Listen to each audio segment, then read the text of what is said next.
शहर के जाने माने रईस हीरा चंद और उनकी पत्नी सुजाता की चमचमाती महंगी कार बंगाल की एक पुरानी बस्ती की सुनसान गली में एक बेरौनक से पुराने मकान के बाहर आकर रुकती है।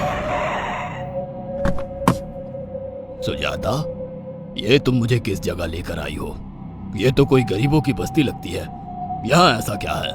हीरा चंद की कुछ भी समझ में नहीं आ रहा था कि सुजाता उसे ऐसी अजीब सी जगह क्यों लाई है, जिस मकान में दिन में भी अंधेरा दिख रहा था और धुआं उठ रहा था। आप मेरे साथ अंदर चलिए, सब समझ जाएंगे। यहाँ हमारी हर समस्या का समाधान मिलेगा। सुजाता और हीरा चंद आशंकित कदमों से उस मकान में दाखिल होते हैं। तभी उन्हें किसी महिला की बाहरी आवाज सुनाई पड़ती है। चले आओ, चले आओ। हीरा चंद ने देखा कि उस मकान के अंदर अंधेरा था। अचानक हीरा चंद की निगाह एक कमरे की ओर पड़ी, जिसके अंदर हल्की हल्की सी रोशनी आ रही थी और उस कमरे के अंदर से धुआं उठ रहा था। शायद उस कमरे के अंदर आग जल रही थी। है? ये किसकी आवाज है? यहाँ इतना अंधेरा क्यों है और ये धुआं कैसे उठ रहा है? मेरा तो यहाँ दम घुट रहा है। सुजाता और हीरा चंद धीरे धीरे कदमों से उस कमरे के अंदर चले गए। अंदर वाले कमरे में बिखरे बाल वाली एक खूबसूरत सी बूढ़ी औरत सामने जल रही आग में एक मुर्गी की गर्दन काटकर उसका खून गिरा रही थी और मुर्गी का शरीर छटपटा रहा था। ये देखकर सुजाता को उबकाई आने लगी। हीरा चंद ने सुजाता की ओर देखकर कहा, तुम ही मुझे यहाँ लेकर आई हो और खुद ही घबरा रही हो। कौन है ये भयानक सी शक्ल वाली औरत और हम यहाँ क्यों आए हैं? अचानक उस औरत ने एक झटके में मुर्गे की गर्दन धड़ से अलग कर दी। ये देखकर सुजाता के मुंह से चीख निकल गई और सेठ हीरा चंद भी सहम गया। वो बहुत डरावना नजारा था। ये अघोरा ताई हैं। ये हमें अपनी काली तंत्र विद्या से संतान सुख प्रदान कर सकती हैं। इसलिए मैं आपको यहाँ लेकर आई हूँ। कैसी बात करती हो? जहाँ बड़े से बड़े डॉक्टर सफल नहीं हुए, वहाँ ये मामूली औरत क्या कर लेगी? हीराचंद की बात सुनकर अघोरी ताई ने गुस्से से हीराचंद की ओर देखकर कहा, नादान हीराचंद, काली विद्या में इतनी शक्ति है कि मरे को भी जिंदा कर दे। संतान पैदा कराना कौन सा मुश्किल है? तुम्हें मेरा नाम कैसे पता? क्या तुम सच में हमें संतान सुख दिला सकती हो? तुम जितनी दौलत मांगोगी मिल जाएगी, अगर ये संभव है तो। संतान का नाम सुनते ही हीराचंद की आंखों में चमक आ गई। वह संतान के लिए कुछ भी कर सकता था। तुम लोगों को मुझे एक नवजात शिशु लाकर देना होगा। मैं उस शिशु की बलि चढ़ा दूंगी और फिर वही शिशु तुम्हारे घर में फिर से जन्म लेगा। नवजात शिशु की बलि का नाम सुनते ही सुजाता और हरिचंद डर के मारे सिहर गए, पर उनकी आंखों में उनकी संतान का सपना ज्यादा बड़ा था। वो सब करने को तैयार थे। अघोरा ताई, आप जैसा कहेंगे हम वैसा करेंगे। बस हमें संतान सुख दिला दो। बिना वारिस के हमारी दौलत किस काम की? संतान सुख के लिए अंधे हो चुके सुजाता और हरिचंद अपनी नौकरानी शीला से एक नवजात बच्ची चोरी करवा के अघोरी ताई को दे देते हैं।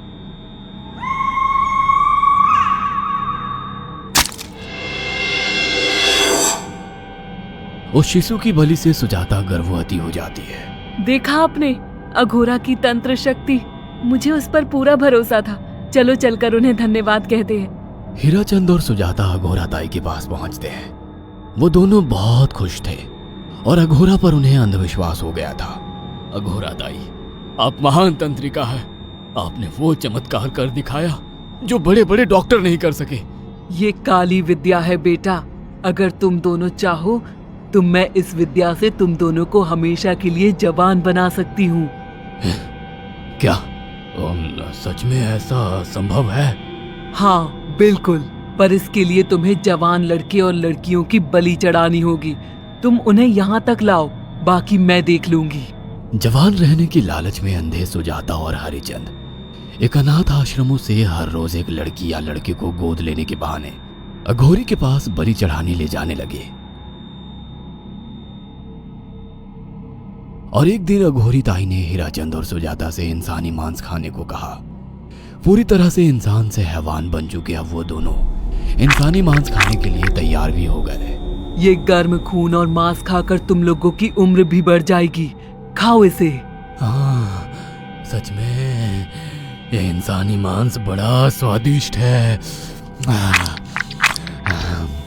अघोरा ने अपनी बातों में फंसाकर सुजाता और हरिचंद को नरभक्षी बना दिया था। वो तीनों हर दिन बलि चढ़ाकर खून पीकर मांस खाने लगे।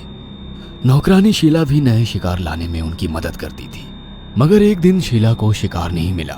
मेम साहब, आज एक भी शिकार हाथ नहीं लगा और मैं बहुत थक गई हूँ और घर जाकर थोड़ा आराम करना चाहती हूँ। कोई बात नहीं शीला, एक छोटा सा काम है, तुम हमारे साथ चलो, लौटते में हम तुम्हें घर छोड़ देंगे। जी मेम साहब। शीला नहीं जानती थी कि शिकार नहीं मिलने से सुजाता और हरिचंद अंदर से बौखला गए थे और उनके दिमाग में एक शैतानी चाल चल रही थी।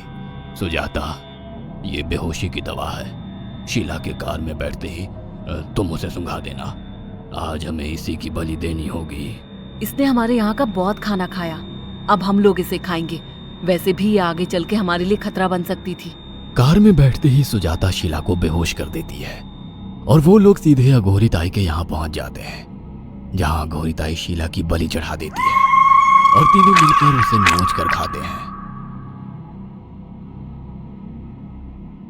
अघोरी ताई, हमको बलि चढ़ाते हुए पूरा 1 साल हो गया है। हमारा बेटा भी साल भर का हो चुका है। अब और कितनी बलि देनी होगी? बस एक आखिरी क्रिया और बची है, उसके बाद तुम दोनों हमेशा के लिए जवान हो जाओगे। कैसी क्रिया अघोरा ताई? 3 दिन बाद सूर्य ग्रहण है। हमें पास के घने जंगल में एक विशेष क्रिया करनी होगी। उसके बाद तुम लोग कभी बूढ़े नहीं होगे। कितना अच्छा होगा, हम हमेशा जवान रहेंगे और सालों साल तक अपनी दौलत से ऐश करेंगे। हाँ, सच का।